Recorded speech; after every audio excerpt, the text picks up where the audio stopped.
Hi, this is Matt once again. Welcome back to another video, and this is a paid request for Carson. Thank you so much for that. For those interested in requesting any type of videos, topic, tier list, ranking, review, re-review, thought streams, commentaries, video game playthrough for an hour, full playthrough, whatever the case may be, feel free to send it. PayPal is usually the best bet. Do have a Cash App as well. Links are down below in the info box. I'll get to it as soon as I possibly can. And for those who sent them, thank you. I do appreciate it. And another thing for Carson, I do apologize for the lateness of the video. Like I mentioned, a few videos the past month's been a lot of things going on, some personal things as well as so I do apologize. I'll try to do better, but thank you for your patience. I appreciate it, man, as well as everyone else. So thank you. I don't appreciate this movie though, because Disney's Pinocchio came out in 2022. Which I completely forgot this existed until he sent in the request. Because it was supposed to go into theaters, but then, well,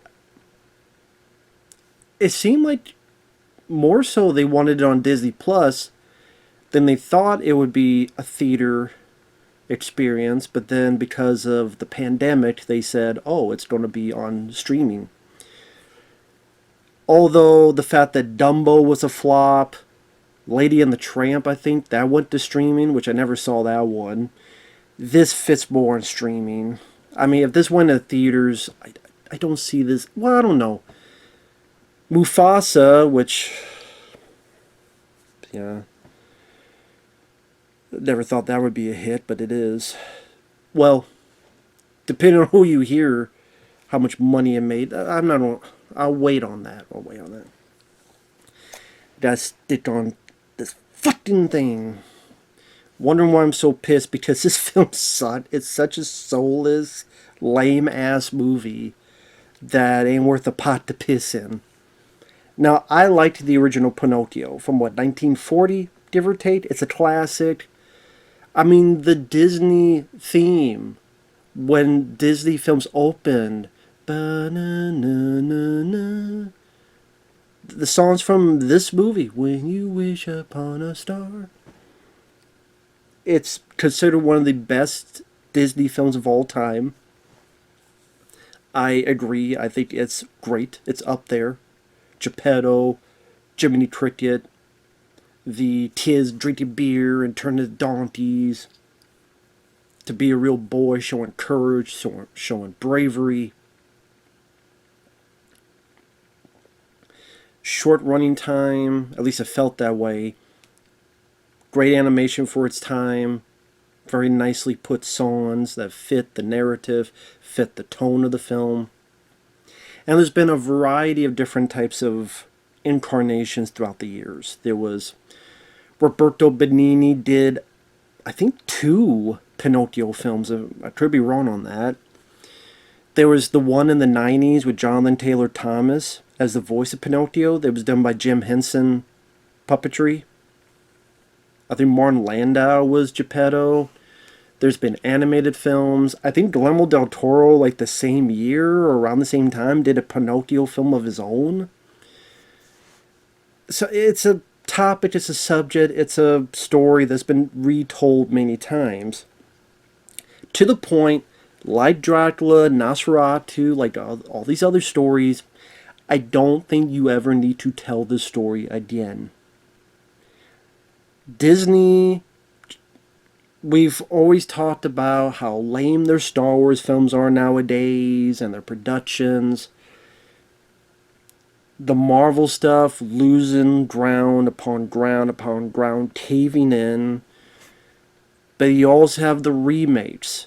Now, the reason they keep doing it is because Mufasa, I don't know what the budget is, but it has the appearance of making money, appearance of a worldwide box office success. Whether it truly is or not, because so many numbers get fumbled and made up, I don't know. I'm not a fly on the wall. But it makes the appearance of, oh, we're going to do more of this stuff. And that's what they're hoping for that Snow White and the Seven Dwarfs movie.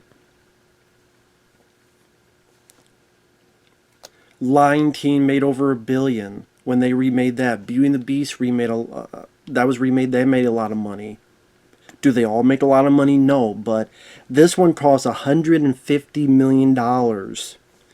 It says a lot. I mean, that's par for the course. How many Netflix films have had that same type of budget? I think films with The Rock, Red Notice and Red One, I think they had similar budgets of that nature. And they just go to streaming. It's this overspending of money to make soulless product that just is in one ear, out the other, forgettable fucking nonsense. It's nonsense. This is a classic story retold in a lame fashion by a good director, and you have a good actor, but told in just a soulless way. Because you got Robert Zemeckis directing this. Now, the thing is, what was the last film Robert Zemeckis did that was worth the shit? Honestly, for me, it'd probably be back in the day of Castaway and those movies. Because I didn't care about his version of The Witches. I don't really give a whole lot of shit about The Polar Express and some of those movies. And that's what a lot of he's focused on, is visuals. And what he doesn't understand, or what he forgot I should say, visuals don't make the movie. Storytelling makes the movie. He knew that back in the day. Back to the Future does not have a lot of spiffy special effects. The DeLorean zipping through and leaving the trail of fire, it was about the story. It was about the characters. Same with Romancing the Stone. Who Framed Roger Rabbit, good visionary pioneer of blending live action and animation together, which was done before in films like Mary Poppins, but brought to a whole new level. But that was a good asset, but what made Who Framed Roger Rabbit work was the script and the characters. I liked Bob Hoskins quite a bit. Christopher Lloyd is very memorable as Judge Doom. The voice of Roger Rabbit. The serious story about a guy who's used to be passionate as an officer, but then his brother was killed, and so he's in this depressive state, and now here's this hatred of cartoons because one killed his brother. So he's got to overcome that bigotry, overcome that sadness, and that line of thinking. In this case, with the help of this rabbit and all this other stuff, that helps him become the man that he used to be.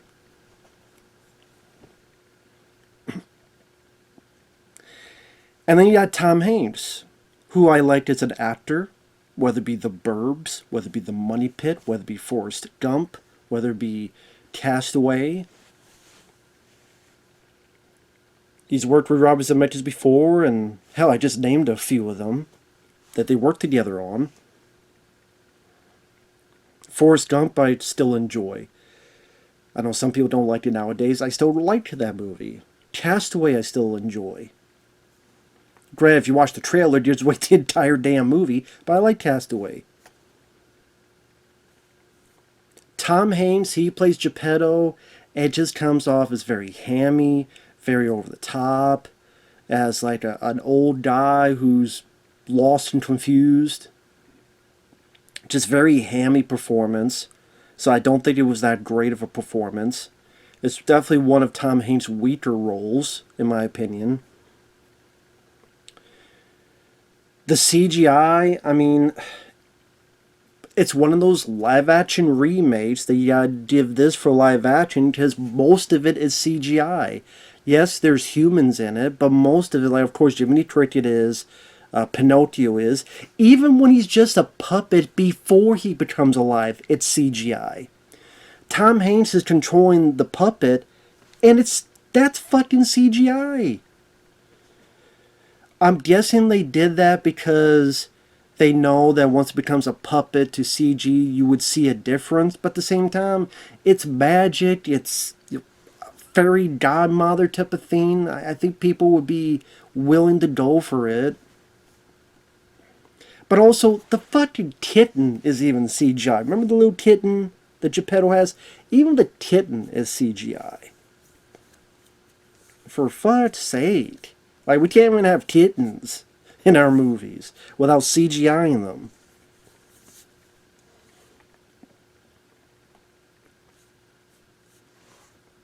What was it? I'm so bad with names. Keegan-Michael Key. Okay, let me go through the cast. Tom Hanks is Geppetto. Joseph Gordon-Levitt is the voice of Jiminy Cricket. Keegan-Michael Key is Honest John, the fox who tries to get Pinocchio to, hey, why don't you become an actor? Hey, diddly diddly, an actor's life for me.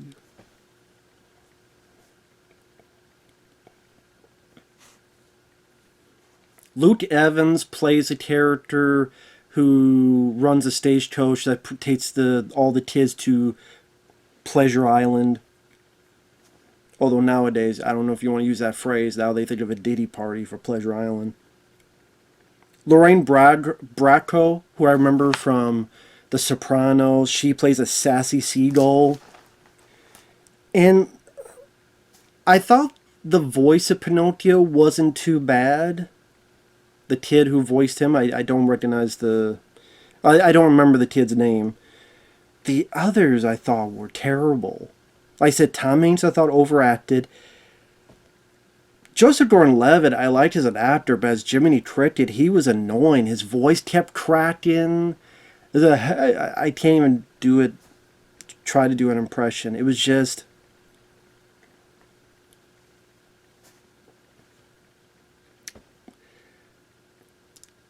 It's like he wasn't... I mean, he's trying to be Jiminy Cricket, but he's also trying to be Jimmy Stewart, but he's also trying to be other characters. It just... I don't think it fit at all.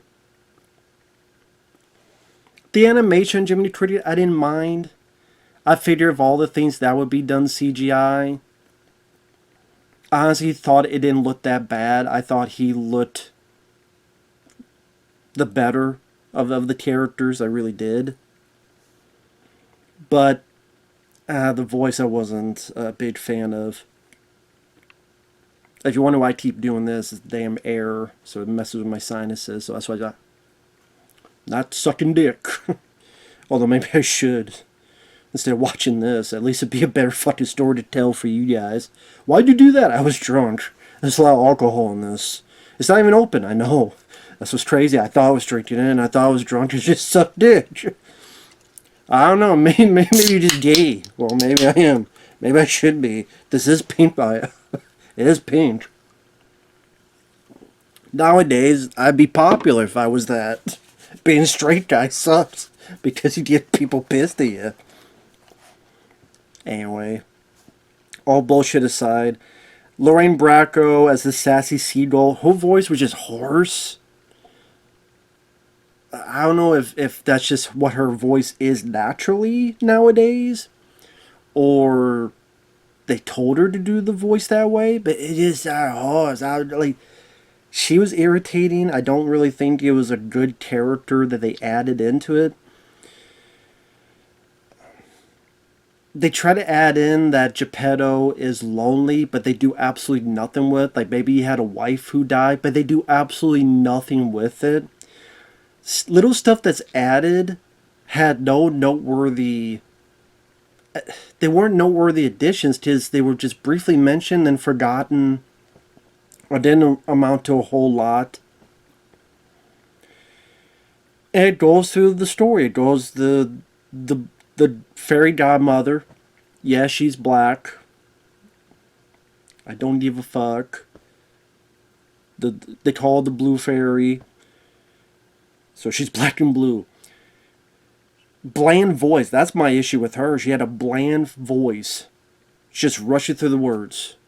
I didn't feel any sense of angelic quality to her voice. Because she's supposed to be this fairy. Supposed to be this... There's no wondrous awe or wonder. Like, even you take the old Pinocchio out.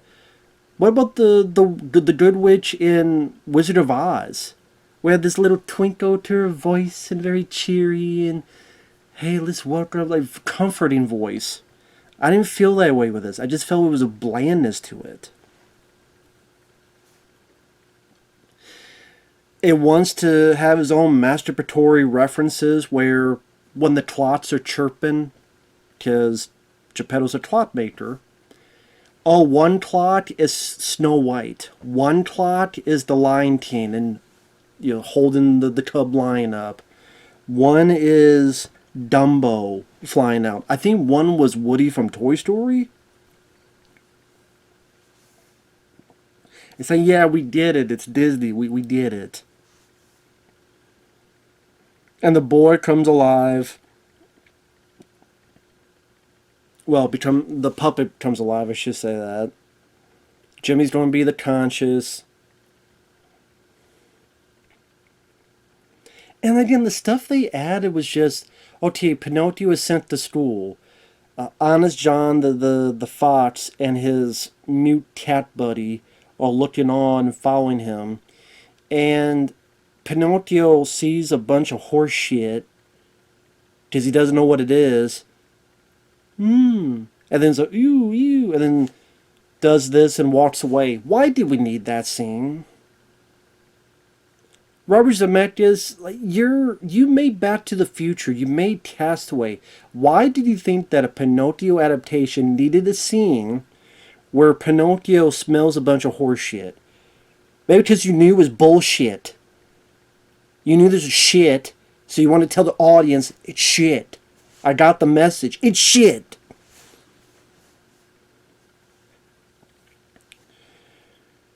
And the stupid additions to make it kind of modern, where Keegan-Michael Key, which I'm getting kind of sick and tired of seeing Keegan-Michael Key. I mean, I like Transformers 1. And even I said the worst part of that movie was Keegan-Michael Key's Bumblebee. He was annoying in that. The Predator, this movie, he was the worst. Again, I like Transformers 1. He was the worst part of that movie. Dude, do yourself a favor. Take a break. Maybe learn some tips from Jordan Peele. Try to direct. See what... Maybe you'll fail. Maybe you succeed. But I don't really want to see you for a while. Keegan-Michael Key. Because anytime I see him now, it just annoys the fucking piss out of me. He really does. Can you go away for a while, please? I don't think he did a good job, because at least, from what I remember of Honest John, there's a little bit of a sinister quality to him. You didn't feel that at all with this? Of course, it's Keegan-Michael Key. Oh, and then he says, you'll be an actor, nay, an influencer. Yeah, because in this time period, that word influencer was spilled out a lot. I'm sure back in this day, people would wonder what the fuck is an influencer. And it's doing jokes like, you need a good name. Blank Log? No. How about Chris Pine? Nah, it'll never work. He did it because Chris Pine, is an actor. Who wrote this shit? And it goes to the things where he goes to school, it doesn't work out well, he goes to acting, this guy uses him for an act where he's a puppet, and then he has and no strings to hold me down. Gets put into a cage, escapes. You have the boys going to the island to drink. Only it's not beer anymore, it's root beer. Because, Disney, they're like, hey, we know we have boys getting beer. Which kind of made more sense in the fact of, yeah, the boys, the reckless, they want to do things they're not supposed to do. So, oh my god, get to drink beer, alright. But here it's their kids. So make sure it's root beer, even though it looks like beer. To be fair, I mean, you can make root beer easily look like beer, so that's not really a complaint, but I'll take Mellow Yellow or 7-Up or something instead. This case, 7-Up. But it's stuff you've seen in many of the interpretations. And again, the only stuff added is a lot more CGI. Even when they're in the stagecoach, you tell the background's CG. There's a bit where Pinocchio's running and immediately... I'll get to that. So he gets kicked out of school. He's put to being a puppet, and oh, look at the magic puppet. I don't need strings on him. So they add in that there's this nice lady who has a female puppet she controls who wants to do the tango. So Pinocchio and her do the tango. And then Pinocchio, I guess, thinks that this puppet is real. Although he should clearly see, I know he's new to all this, but he knows how puppets work by this point. He sees the string go up. I guess he just wants to believe that it's real. And well, if you're like, lady, that's a bit fucked up. You're playing with his emotions. You're lying to him. Unless Pinocchio does real and he just played along, which if he did, then he should be an actor. Anyway, it's a nice puppeteer lady. But it doesn't really add anything. There's a little tango. They try to add a couple songs. So many times they do these updates and they add new songs. How many of them are worth the fuck? That's a sincere question. Whether it's Beauty and the Beast or whatever these movies, like they remake these films, they add these songs. Has there been a song they've added that they went, that's actually a really good song? Because I can't think of one. If you can think of one, please put it down in the comments. Because they add a couple songs here, and I don't care about the tango.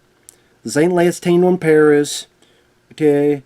This ain't To the Tango. I don't give a shit.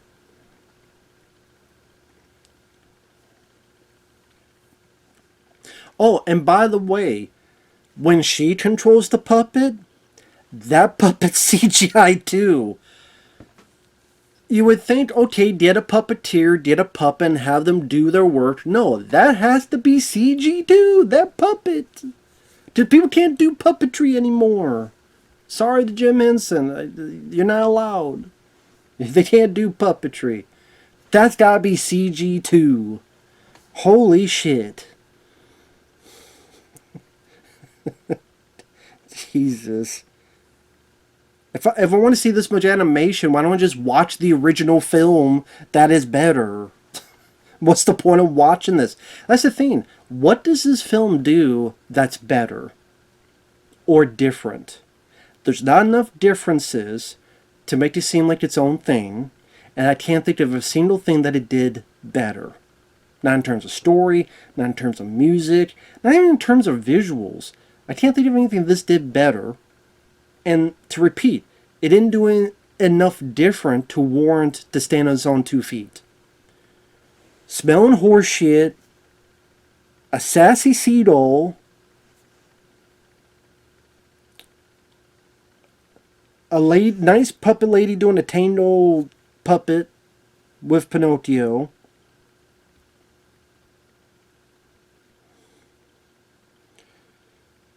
Not a whole lot of other stuff. They add a couple songs. Because what happens is, he gets put into the cage. Jiminy Cricket finally gets up to him. Now, in the older Pinocchio, I remember kind of the message was, hey, don't be a liar or get yourself in trouble. But not in this. He lies and it saves his life. Because the more he lies, the nose goes longer and it gets the keys and he's able to get the keys and get out. So him lying actually saved his life. So it's the message, lie to get by? Is that what it is? Lie to get by, fellas. If you want to save your life, lie your ass off. Because if he didn't lie his ass off, he'd be dead or gone or slave forever. See, you have to lie, folks. Lie. You get by. That's the message of this fucked up movie, man. As soon as he escapes, we have no time to breathe. We have no time to settle. We have no time to learn. It's literally him running, he flips, and he's already on a carriage where you tell the backgrounds are CG, and Luke Evans is, who's been in quite a few films throughout, he's driving the carriage and a bunch of boys there and they're going to Pleasure Island. And Luke Evans has a song about peer pressure. Don't be a party pooper. I'm going to poop on your face. I mean, there's poop in the movie. Might as well put it on your face, too.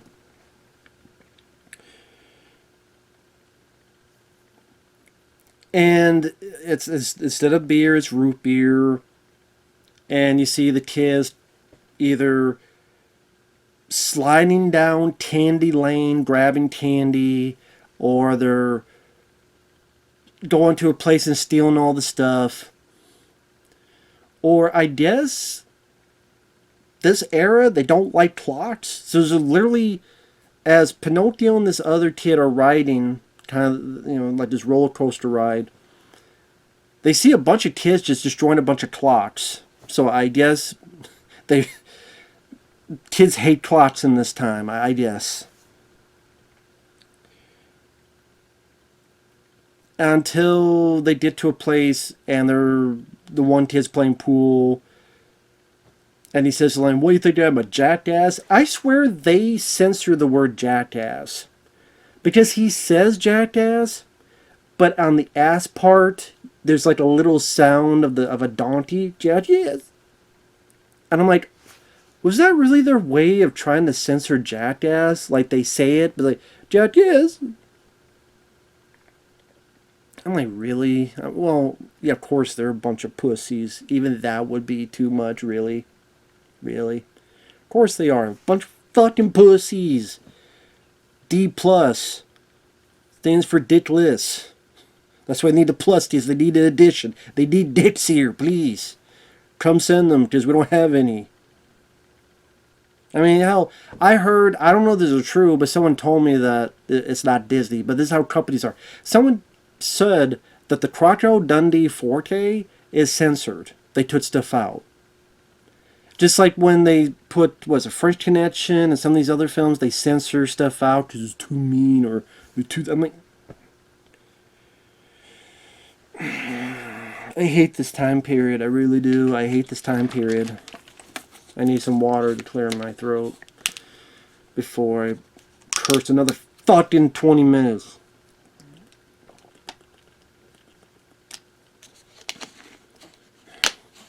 Why are you so angry? It's healthy to do it this way. Because I'm yelling at a movie in front of a camera that has no feelings. You get it all out and then you're calm for the rest of the day. Try it. Trust me, it'll help you.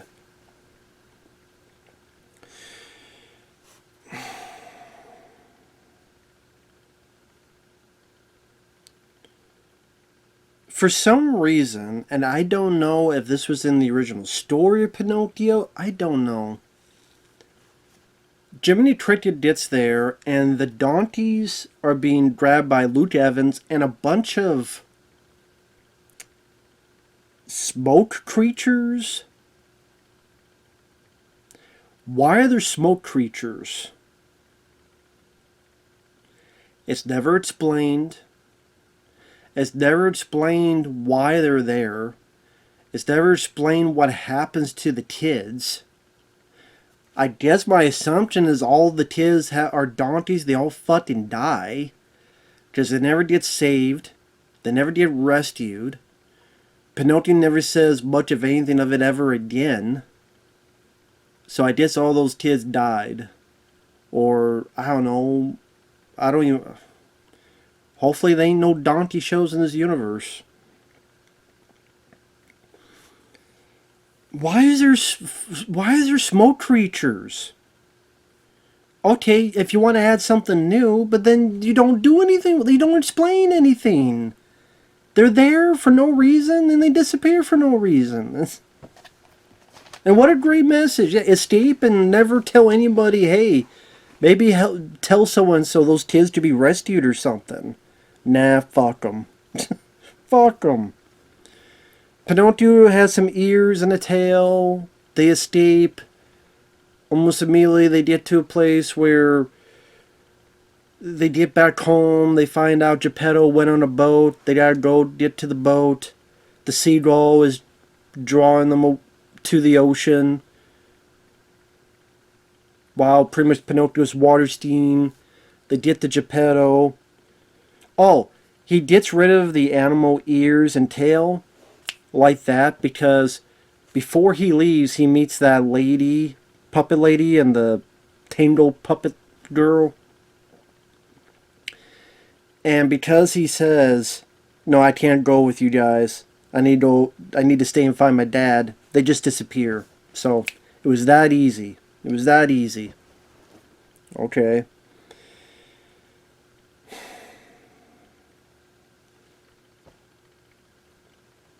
They find him.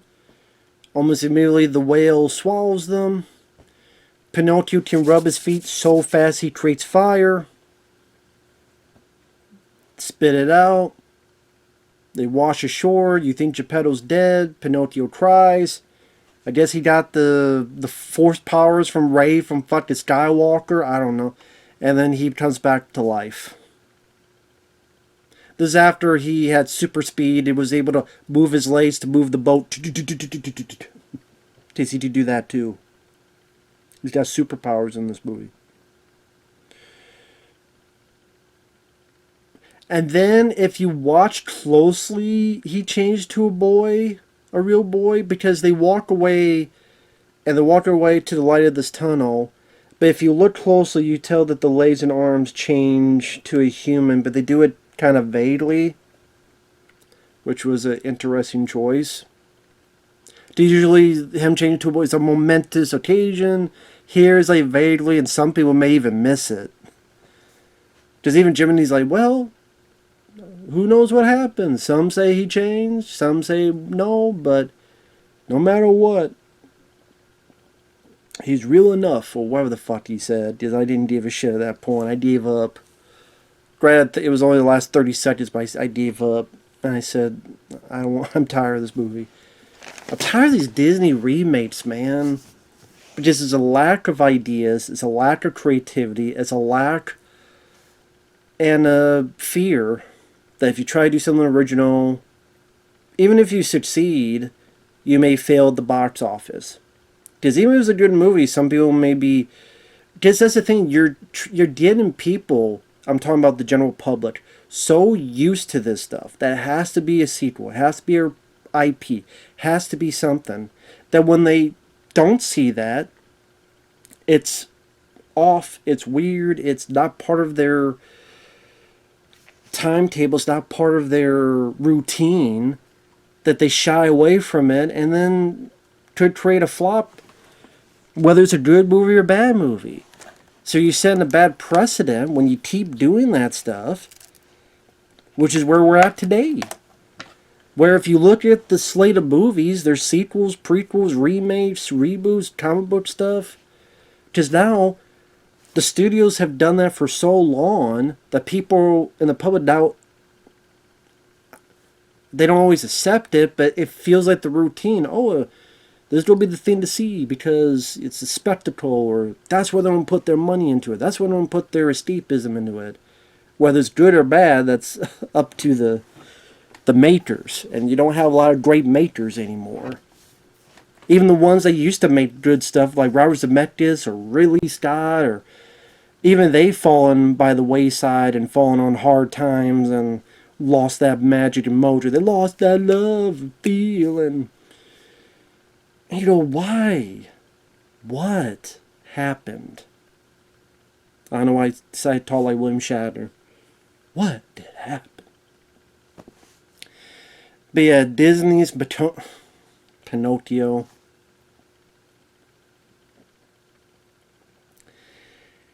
This, weirdly enough, this is actually nominated for the Razzies, and it won for Worst Remake at the Razzies, which is the awards that talk about the worst movies of that year. Which is surprising because it's a Disney film, and usually those get a pass from people, but no. So there you go. And yeah, I know you just say the fairy is a DEI thing. This is a black lady, and when it was white. I'm like, I only mention that because people will mention it. I didn't even care what color she was. Black and blue, whatever. I care that she sucked at her job. But Tom Hanks even sucked at his job. Like a lot of people sucked at their job in this movie.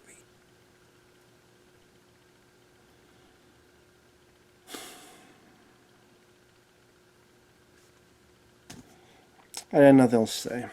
Thanks for watching. We'll see you guys later. Bye-bye.